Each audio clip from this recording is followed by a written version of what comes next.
Hi, I'm Stuart Spinks and welcome to Beekeeping Short and Sweet. This week, it's my mid-season update.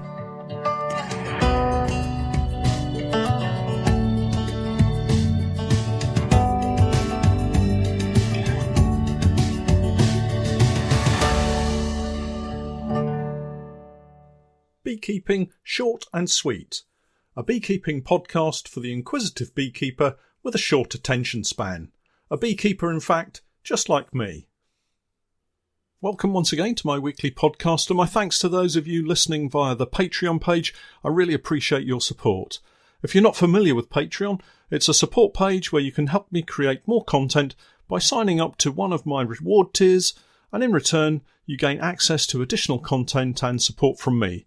These start from as little as $1 per month, so I believe with the regular quality content I'm producing, $1 represents excellent value for money. If you've not yet started beekeeping and you're looking for help and assistance, pop over to my website www.norfolkhoney.co.uk/get started, and I'll do all I can to help you out with suggestions and recommendations for you. As usual, I'll leave any relevant links for this week's podcast in the show notes. So, with our local schools about to kick out for their summer holidays and our politicians about to go off on their summer recess, I figured it would be a good time to sum up how the season has progressed so far by way of a school report. I remember those school reports I received when I was a kid. Just the thought of them sends a shiver down my spine now. I never really looked forward to them at all, and confronting my parents with that envelope was always something of a worry. Anyway, I've divided my school report into several sections, just like the subjects at school, and I'll talk a little about each one in turn. Our first subject for review is honey production. Well, I'm sorry to say that the early season efforts to produce honey were set back somewhat by the beast from the east, that very cold spell of weather that hit us really hard here in East Anglia. It set back our colonies by several weeks when they should really have been expanding super fast. They were left shivering and huddled up in their clusters, waiting out the coldest spring for some time.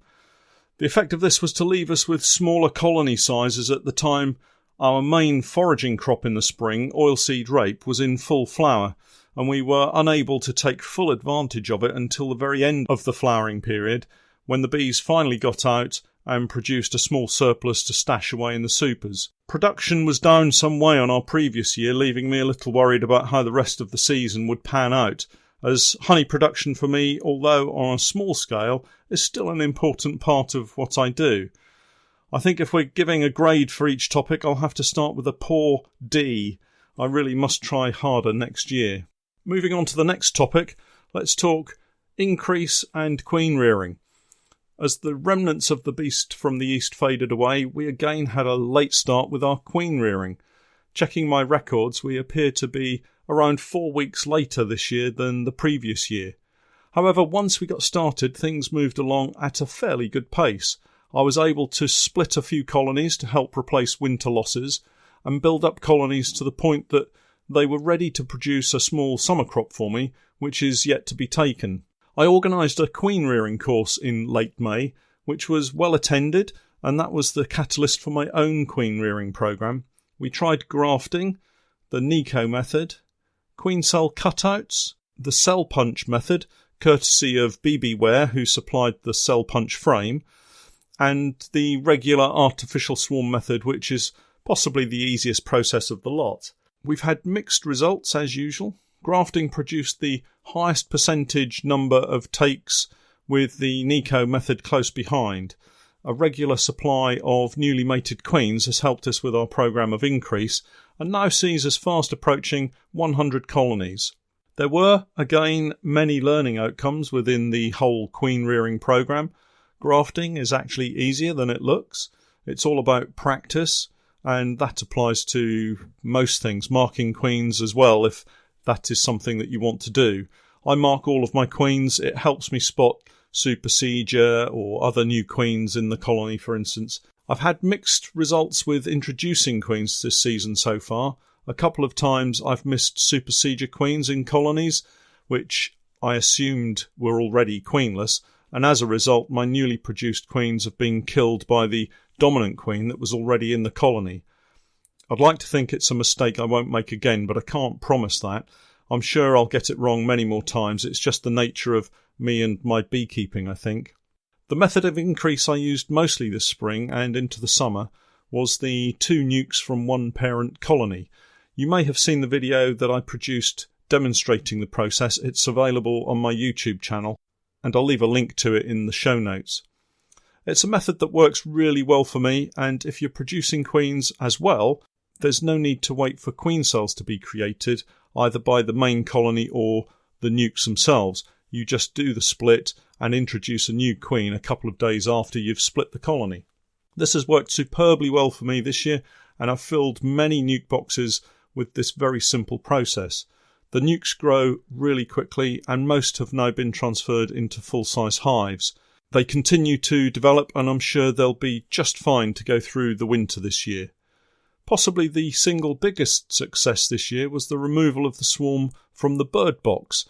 Again, there's several videos showing the sequence of this available on both my YouTube channel and also and exclusively on my Patreon page. This colony not only outgrew the bird box, but immediately filled the nuke box that it was transferred into. Subsequent to that, we transferred it into a full-size hive. They filled that brood box. They then swarmed, produced their own replacement queen, and have now filled an additional brood box of foundation with fully drawn combs stuffed full of honey. They're unbelievably productive. Obviously, I have a could do better with the swarm prevention part of this section of the report, but overall, it was fascinating to see them grow and develop. So, grading this section, I think it would be fair to give myself a B-. It's been a pretty good effort, but there is obviously room for improvement. Some of the conditions were beyond my control, the weather and that kind of thing, but there were areas I think I could have made a much better fist of it. The next topic is disease control and integrated pest management. Something I'm sure you will know that I'm always banging on about is managing disease in colonies, keeping your bees healthy, and that's a sure way of maximising not only the return from them by way of honey crop and any increase that you want to make, but it also keeps everything positive and happy in the beekeeper's mind. We didn't have many issues with pests, such as mice and woodpeckers, early in the season, because we'd already taken steps to secure our hives last winter. Something I have noticed recently is an increase in activity of green woodpeckers in and around a couple of my apiaries, and so I'll definitely be securing hives again this autumn and into the winter months. I'm pleased to say we've had no problems with the 2 statutory notifiable diseases here in the UK, that's American foul brood and European foul brood. All colonies have been clear, and I've performed regular monthly disease inspections by shaking the bees off all of the frames to check closely. Where I have had a problem is with some of the other brood diseases, in particular chalk brood and sack brood. They seem to have been more prevalent this year. I have one colony that's really struggling with chalk brood. They were full of chalk brood in the spring, so I decided to cull the queen and replace her. Once she'd been removed from the hive, all of the chalk brood disappeared. I guess creating a brood break helps with this, as the fungal infection then doesn't have any young brood to infect, so it disappears as the workers remove the chalk-like lumps from the cells where it has killed the older larvae. The colony was given a replacement queen, and she's recently started laying again, and guess what? Chalk brood has reappeared throughout the colony. I think the next step is to replace the hive parts with some fresh clean equipment, and maybe even carry out a shook swarm on them before it gets too late and see what effect that has on them. I really don't want them to die out. I've documented fully the problem I've been having with chronic bee paralysis virus.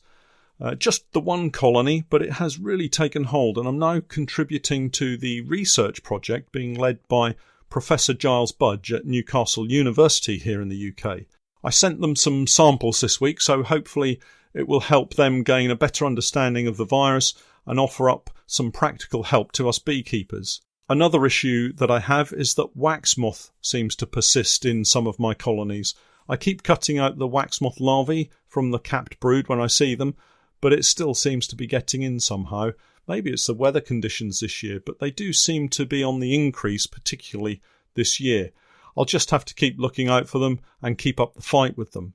Next week I'll chat more fully about my integrated pest management system and what I do to try to keep my bees as healthy as possible.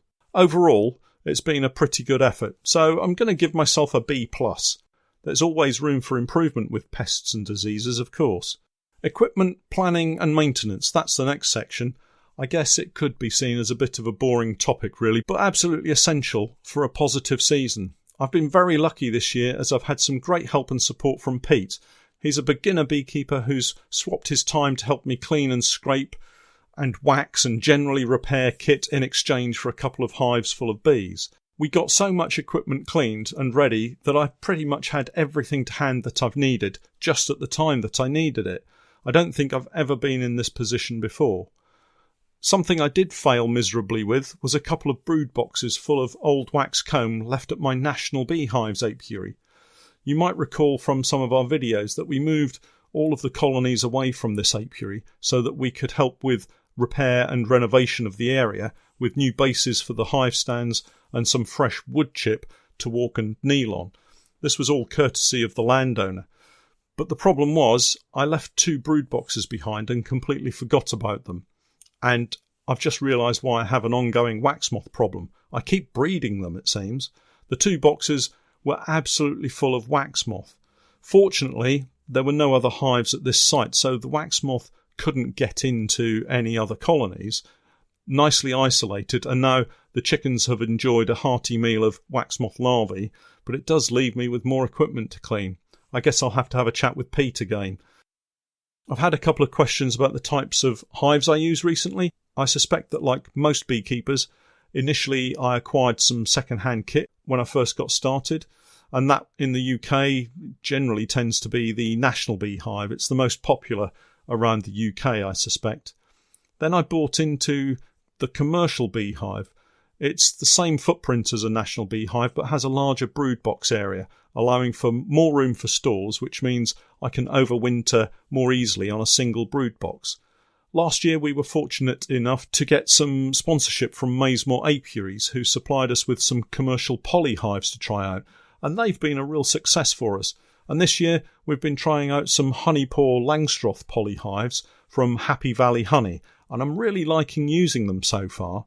Anyway, I suspect there'll be a fair bit of cleaning to do in the near future, so I'll be looking to Pete for another helping hand. Overall, a fairly decent effort, so I'm going to pitch it at a straight B.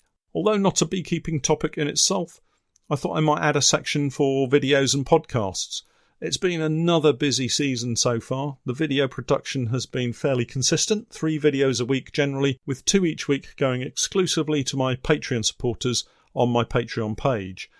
Adding the podcast has been quite an effort really. I tend to take a full day to script, record and edit it, and then of course I need to upload it and do all of the admin behind the actual recording. And to be honest, I'm still a beginner when it comes to the podcast, but the feedback generally has been very positive, and this is podcast number 24, so I'm really pleased I've been able to keep up to the commitment and effort that I said I would right at the very beginning. I could do more with my online blog on my website, and that needs some focus, but overall we're doing some pretty good work, I think, and helping beekeepers around the world improve and extend their beekeeping knowledge and experience. That probably sounds a little self-indulgent, so I apologise if it comes across that way, but I really do love helping beginner beekeepers get the very best out of their hobby. Please do stay listening and watching over the coming weeks and months, as I have a really exciting new beekeeping project coming up that I would love you to get involved with. School report grade for this section? I think a B+. So that's the end of the school report. I think I'm going to give myself a B grade for my mid-season report. I'm sure there's room for improvement, but I'm happy with the way everything is progressing. The bees seem happy and healthy, and that fits in very nicely with the way I'm feeling too. Well, that's it for this week. Thanks for hanging around until the end of the podcast, and please do keep the comments coming. I'm Stuart Spinks, and that was Beekeeping, short and sweet.